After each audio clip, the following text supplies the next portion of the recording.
Acute appendicitis അഥവാ അപ്പൻഡിക്സിനുണ്ടാകുന്ന അണുബാധ വളരെ സാധാരണമായി കാണപ്പെടുന്ന ഒരു പ്രശ്നമാണ് അക്യൂട്ട് അപ്പൻഡിസൈറ്റിസ്.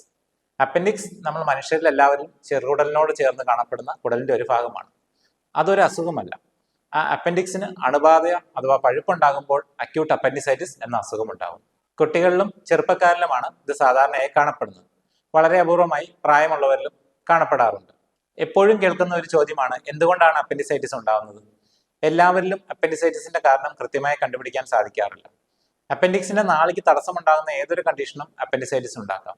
അത് ചിലപ്പോൾ അപ്പൻഡിക്കോലിത്ത് അഥവാ അപ്പൻഡിക്സിനുള്ളിലെ കല്ലാവാം, വിരകളാവാം, മുഴകളാവാം, അല്ലെങ്കിൽ വൈറൽ ഇൻഫെക്ഷൻ കൊണ്ടുള്ള നീർക്കെട്ടുകളും ഉണ്ടാവാം. അതേപോലെ കേൾക്കുന്ന ഒരു ചോദ്യമാണ്, അപ്പൻഡിസൈറ്റിസ് വരാതിരിക്കാൻ എന്തെങ്കിലും ചെയ്യാൻ പറ്റുമോ എന്നുള്ളത്.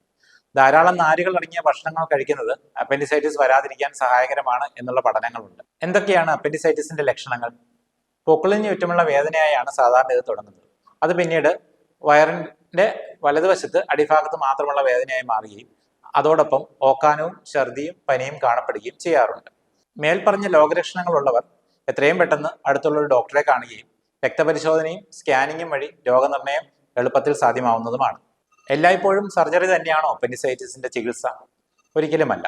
ചില സാഹചര്യങ്ങളിൽ, പ്രത്യേകിച്ച് ചെറിയ രീതിയിലുള്ള അണുബാധ ആന്റിബയോട്ടിക് കൊണ്ട് ചികിത്സിച്ച് മാറ്റാൻ സാധിക്കുന്നതാണ്. അതുപോലെ സർജറിക്കും അനസ്തീഷ്യയ്ക്കും ഹൈറിസ്ക് ഉള്ള പേഷ്യൻസിലും ആന്റിബയോട്ടിക്കുകൾ കൊണ്ടുള്ള ചികിത്സ ശ്രമിക്കാവുന്നതാണ്.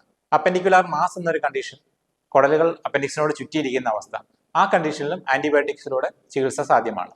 പക്ഷേ ഒരു കാര്യം ഓർക്കണം, മേൽപ്പറഞ്ഞ കണ്ടീഷനുകളിലെല്ലാം ആന്റിബയോട്ടിക് ചികിത്സ പരാജയപ്പെടുകയാണെങ്കിൽ തീർച്ചയായും സർജറി തന്നെ വേണ്ടിവരും. അപ്പൻഡിസൈറ്റിസിന്റെ സർജറി നമുക്ക് ഓപ്പണായും കീഹോളായും ചെയ്യാൻ സാധിക്കുന്നതാണ്.